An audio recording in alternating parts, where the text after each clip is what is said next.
My biggest thing was just to trust my gut, and so for this film, this is one of the first things that I've done where I didn't storyboard anything. If you do overplan things, sometimes you'll miss magic. My name's Stephen McCallum and I'm the director of the Aussie feature film 1%.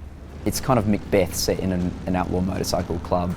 The story follows Paddo, who's the vice president, and he has to choose between his father and his brother, and that results in civil war in the club. So it's a real kind of mixture of family drama, action, thriller, a little bit of romance, but at its heart it's a story of family. You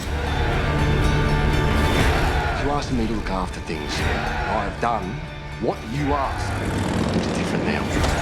Things aren't different now. Not when I'm involved. You listen to me. We've worked too hard to get to where we are. We're not giving that up. For me, when we were casting that character, Paddo, we needed an actor that could bring an absolute dedication, but also a vulnerability and a humanity to it, because it's set in a really violent world, and he cares for his brother, he's trying to do the right thing, he's up against all odds to try and solve these problems that he just can't solve, and Ryan brought a real honesty, absolute dedication and a real heart to it, which I found was absolutely essential in the film being what it is today. Anything that I've ever done, all my short films I've written as well. I do enjoy writing, but I've generally done it out of necessity because I like a particular type of film that doesn't just spoon feed the audience, and so it's quite rare to get a writer that thinks the same way I do.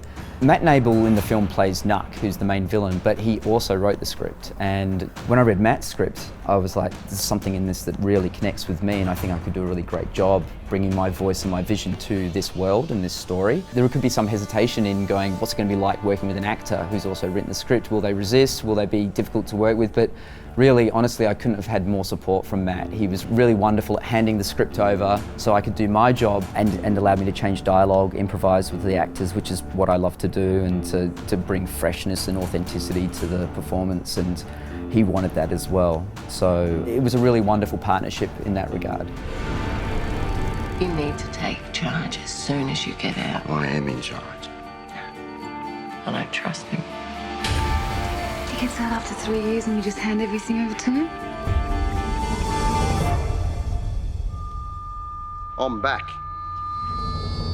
Violence is an interesting thing in film. I think filmmakers have a responsibility in how they present violence. I'm not one that likes films that glorify violence at all, but at the same time we're dealing with a really dangerous world, so you can't shy away from it. So I wanted it to feel real, but I didn't want to show off. Consequently, the strange thing is, to do that, you have to film it for real.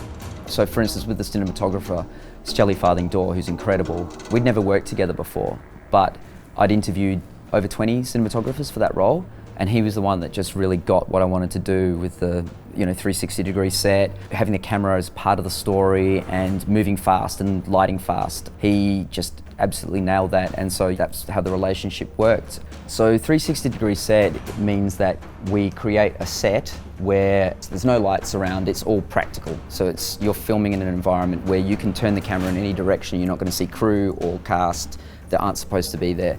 So what that allows us to do is the actors can have the freedom to move where they want and the camera can follow, so it feels like you're in a documentary rather than it's too staged. And that's a dangerous way to shoot because you don't know quite what's always going to happen, but it's also a really visceral and engaging way to shoot because it's unpredictable. But what it does do is give you an emotional edit that's very strong, but sometimes the continuity isn't quite right, so you just have to balance that out. But I mean, I had an amazing editor, Veronika Jenet, who did the piano in Snowtown, and she loves working in that way as well, and she was able to really put the pieces together. Oh, I'm really excited and thrilled that audiences are going to be able to go to cinemas. We're putting the film out through Icon, so you'll be able to see it at your local cinema. Please get down and support it. It's designed for people to go to the cinema and experience. It's loud, it's ballsy, it's violent, but it's got a lot of heart, so get in and go along for the ride.